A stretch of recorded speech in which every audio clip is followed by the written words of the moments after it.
Oh God. Okay. So for this question, this was like our midterm question. They say we have a tensile force P of 12 kilonewtons. Holy, I'm getting sick. Apply that point A, right? So right here. And so for tensile force, we know that our moment, both moment arrows have to face away from the point because they go towards compression and come from tension, right? So we know that our my has to be like this and it has to face away. And for MZ, it also has to face away for like this quadrant because there's a tensile force. For the midterm one, I think it was a compressive force. So in that case, it would be like flipped. They would point in that direction, but that's not our case, so we're not gonna do that. Now we need to get my and mz. So for this one, we know the moment formula is m equals p times the distance. And so our p is 12 kilonewtons. I'm gonna make that into newtons. And the distance from y is 0.06 meters, which is 60 millimeters. And I got that from this distance right here. Half of 120 is 60. The distance from the z distance from A to the axis. And now we need to find the direction. So once again, for my, we can use our right hand rule. For my, we pretend that we're standing here. We put our thumb in the direction that my arrows are in, and we look at which where our fingers are pointing. And so they're pointing like this, clockwise. They're curling clockwise. So our my would be negative. So finally, my would be negative 0.72 kilonewtons per meter. Yeah, I should have kept this as 12, but whatever, because my units are like that. I'm just gonna change that.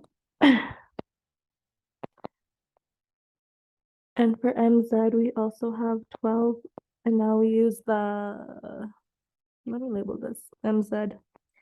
We use the vertical distance from A to that, and so that distance would be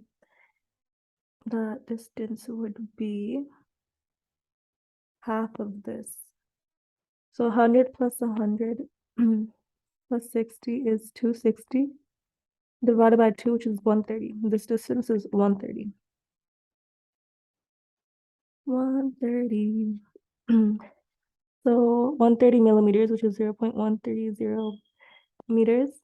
And once again, we use the right hand rule to determine the sign. We point our fingers towards MZ, point our thumb, towards MZ this way. And we see that our fingers are curling towards us. So if we pretend like we're standing here and they're curling towards us, it's going this way, right? Which is clockwise. So once again, MZ would be negative. And so we get an answer of negative 1.56 kilonewtons per meter.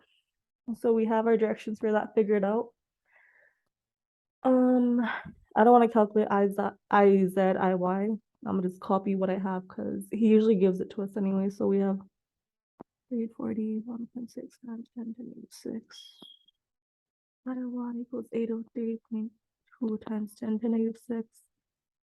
And then our area.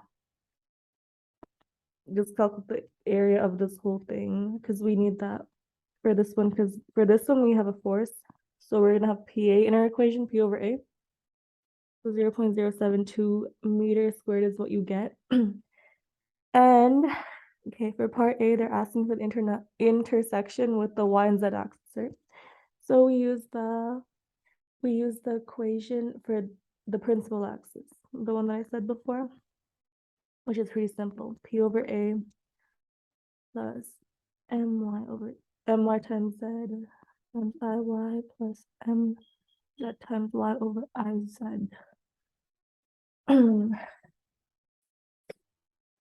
Oh my God, sorry. And now we just plug it in. So P is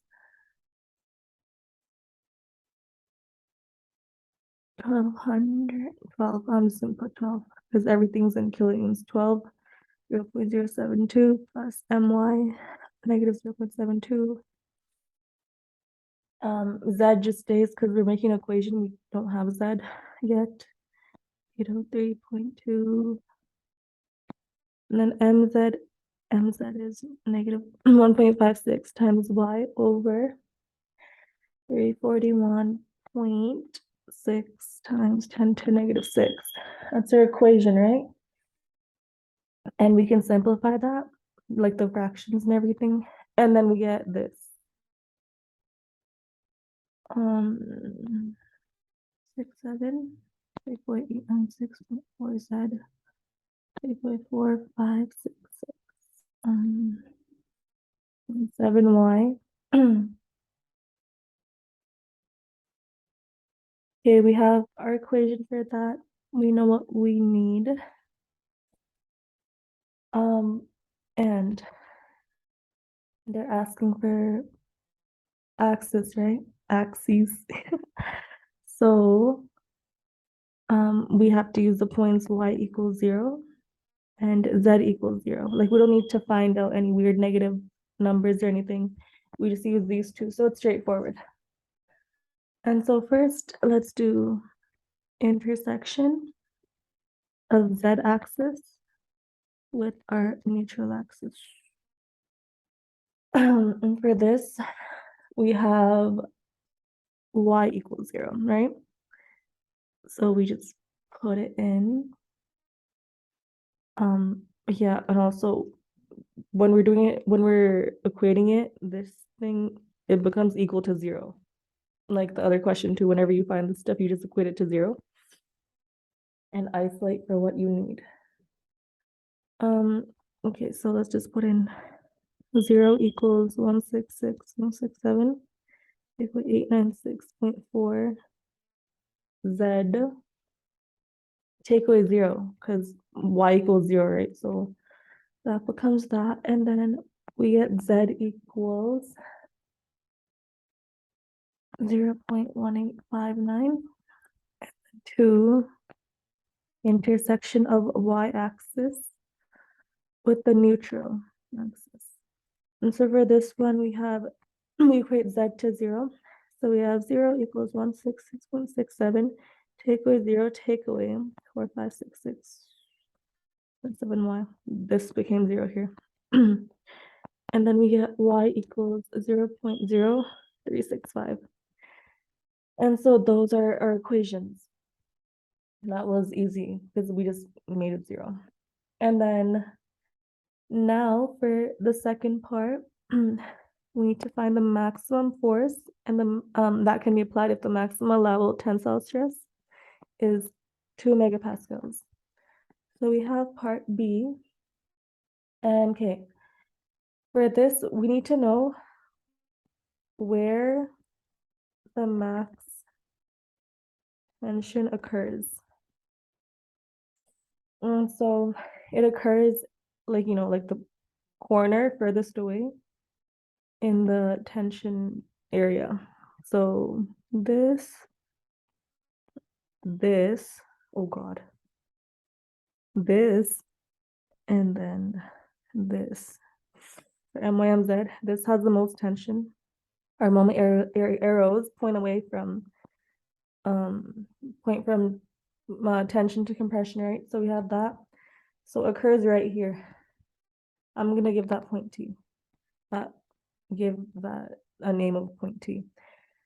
Point T, and it has coordinates of y equals negative 0.13 and z equals negative 0.180.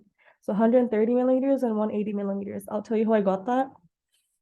once again, like the last question, you go back to the equation that you had. We want max tension. So this thing needs to be the biggest number it can be. We have two negatives, so that means our z and y have to be a negative to make it a positive. So that's why I made these negative. Or you could use the thing, negative, negative, positive, positive notation that we had. And 0.13 because the y distance from this is 0.13, 130 millimeters.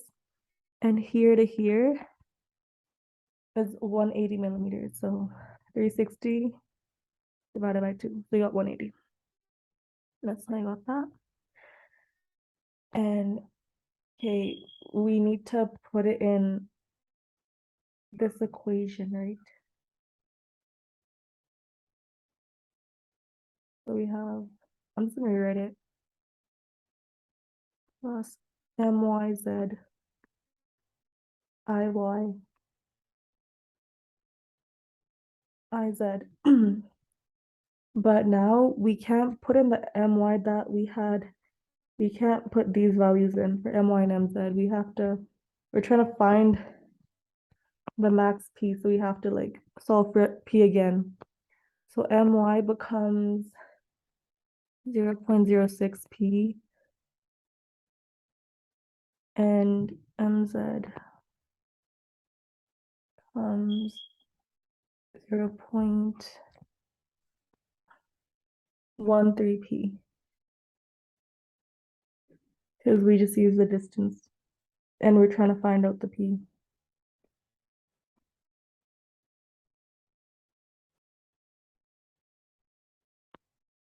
So we make our equation 0.072, same area. For MY, we put in 0.06 P now. Our Z is negative 0.18. IY is that. Then 0.13 P, negative 0.13. 803.2 times negative 10 to negative 6.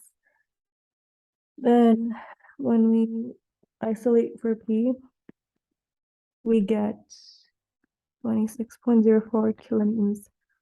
And so that's our final answer for this question. So whenever you're trying to find the directions, the symbols for these, just look at the equation you started off at and see if they're asking for tension or compression. If it's tension, you have to adjust your symbols so it makes this the biggest number it can be. If they're asking for compression, adjust your symbols to make it the biggest negative number it can be.